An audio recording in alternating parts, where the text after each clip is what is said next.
SCP-232 Jack Proton's Atomic Zapper. Object Class Safe.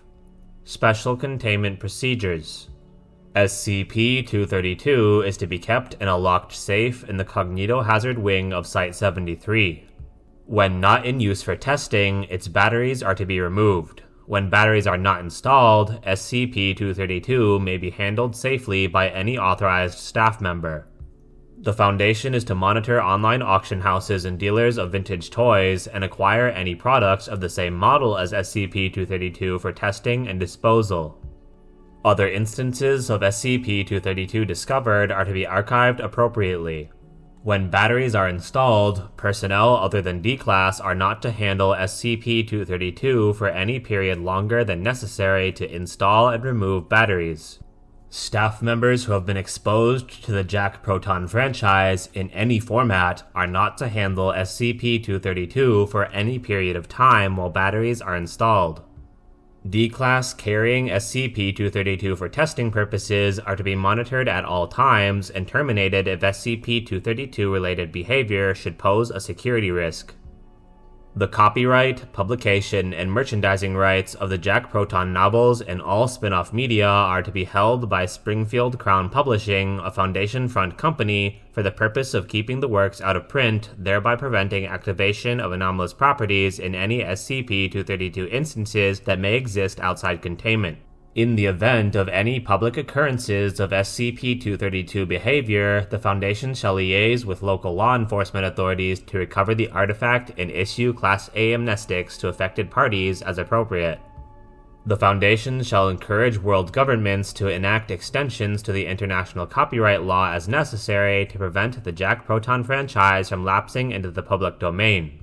In the event that any Jack Proton franchise material becomes public domain, DDoS techniques and/or mass deployment of Class E amnestics is authorized as appropriate. Description: SCP-232 is a mass-produced children's toy of early 1950s manufacture composed primarily of a tin and battery-powered electric light apparatus with an exterior painted to resemble a laser gun of the type featured in the popular science fiction of early 20th century. A hinged section at the base of SCP-232's handle opens to accept two standard AA alkaline batteries. When batteries have been installed correctly and the trigger is pulled, a small red electric light in the barrels lights up. SCP-232's cognition-affecting properties become active whenever SCP-232 is picked up and held or carried by a human being while it has working batteries installed. Within 5 to 30 seconds of picking up SCP-232, the person handling it will begin speaking in English, regardless of any previous fluency with the language or lack thereof, in a manner resembling the speech patterns of preteen and/or adolescent American youth culture circa 1920 to 1960. Persons so affected will deny that anything is unusual about their manner of speech and will insist that they have always spoken thusly. This behavior continues until approximately 15 to 20 seconds after the test subject is induced to relinquish possession of SCP-232, after which speech patterns return to normal. In test subjects that have had no exposure to any works of the Jack Proton franchise, SCP-232's effects do not continue past this stage, and the subject retains no memory of their behavior while under its influence. Patent information embossed on the handle of SCP-232 and historical analysis of non-anomalous artifacts identical in appearance indicate that SCP-232 is a mass-produced atomic zapper toy produced by the Corporation from 1953 to 1958 as a licensed merchandising tie-in to Jack Proton Space Cop, a series of young adult science fiction novels by American author M.K. Snyder. Approximately units were manufactured and sold during the toy's production run, of which an unknown quantity remain in existence today. The Foundation has acquired 138 units since containment of SCP-232 began, all but 3 of which have shown no anomalous properties under testing. Thorough examination has indicated no discernible differences between anomalous and non-anomalous units. The Jack Proton series, consisting primarily of 15 novels and several dozen short stories written between 1940 and Snyder's death in 1973, revolve around the eponymous Major John Patrick Jack Proton, an officer of the Galactic Police Department in a 27th century setting where the human race has colonized the entirety of Earth's solar system.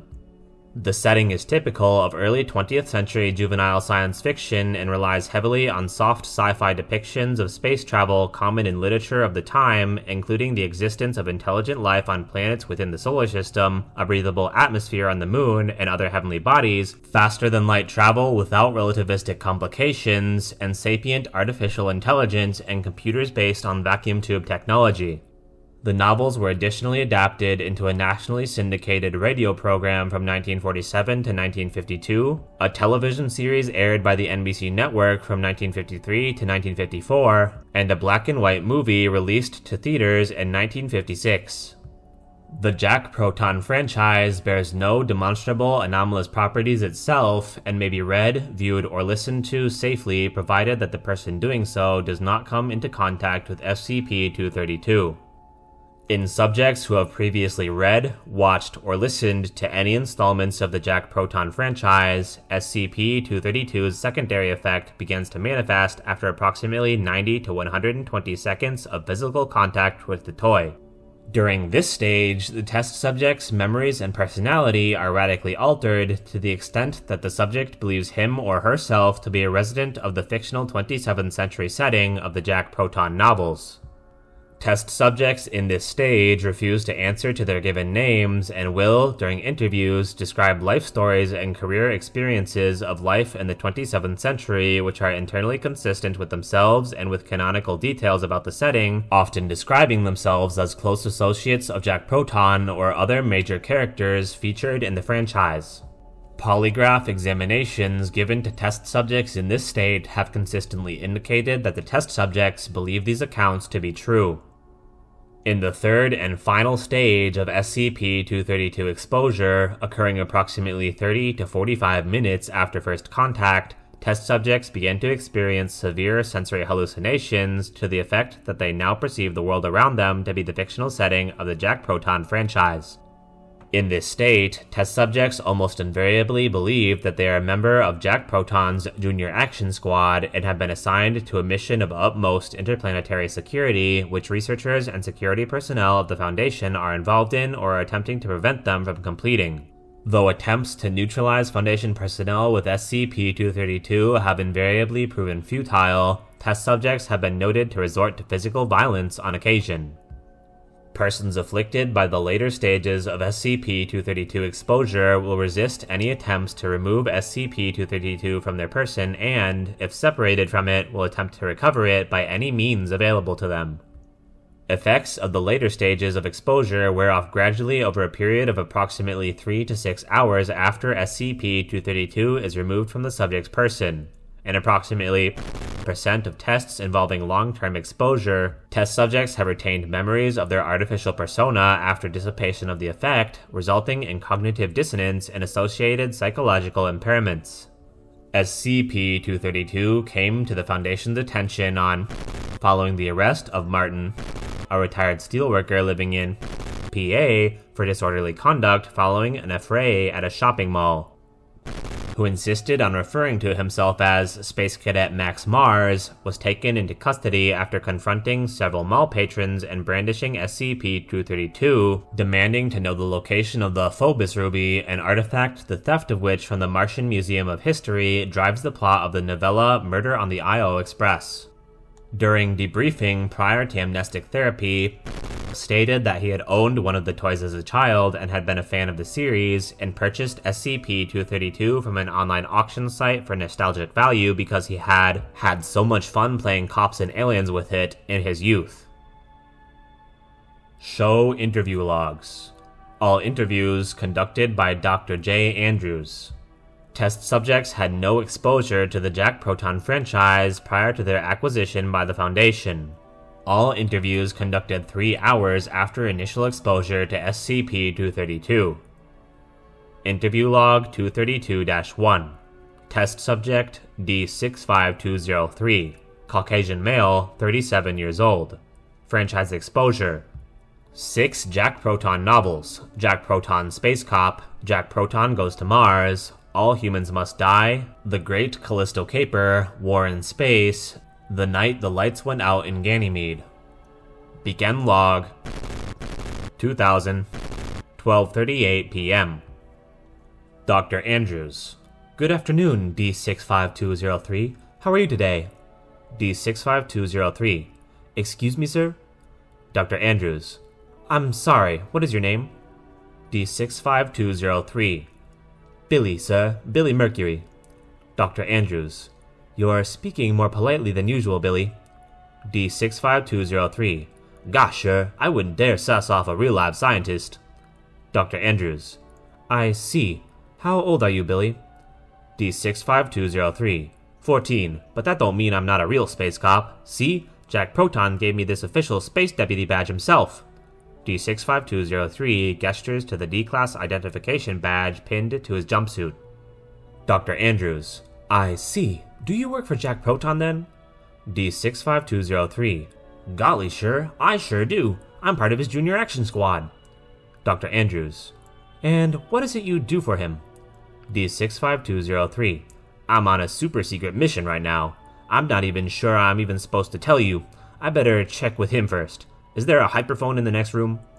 Dr. Andrews: Where do you believe you are at this moment, Billy? D65203 looks around the interview room, including out a window overlooking the Site-73 parking lot. D65203: Gee, sir, I'm no architect, but judging from the view out the window, this has to be Space Station Delta.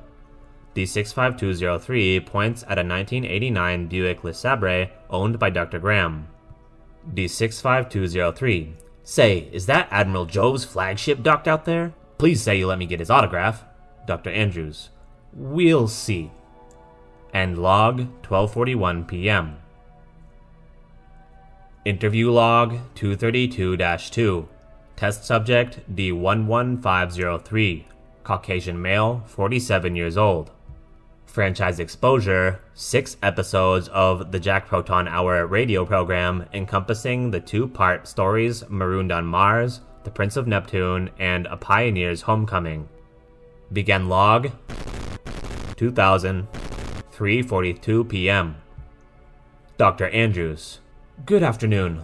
D11503 begins to speak in a monotone robot voice without natural inflection. D11503: Greetings, humanoid. Dr. Andrews: Would you please identify yourself for the record?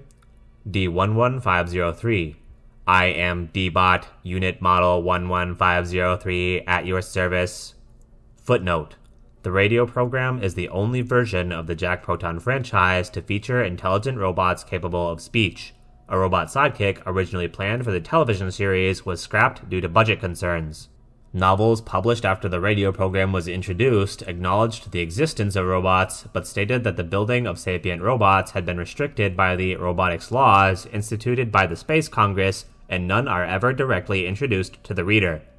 End footnote. Dr. Andrews: You're a robot, you say. You look very lifelike. D11503: I was programmed to appease humanoid sensibilities. Dr. Andrews: And how old are you? D11503: I was activated at the Advanced Robotics Facility in Old New Hampshire on Earth on January 12th, 2592. Dr. Andrews: What is your purpose? D11503: I am a fully modular service robot. My purpose is to assist Major John Patrick Proton of the Galactic Police Department in the apprehension of dangerous criminals. Dr. Andrews: When you say you're fully modular, what does that entail? D11503: My body has been designed to make use of a wide variety of customizable limbs. I may remove my factory-installed appendages at will and replace them with those designed for specific purposes. Dr. Andrews: Could you please demonstrate now by removing your left arm? D11503: Affirmative. D11503 grabs his left arm at the shoulder with his right hand and attempts, unsuccessfully, to remove it by unscrewing it from its socket. D11503. I appear to be experiencing a malfunction. Please refer to my operating manual for information on how to resolve this difficulty. Dr. Andrews. Never mind, D-Bot.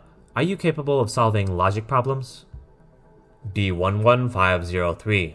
I am programmed to answer any and all queries directed to me. Dr. Andrews.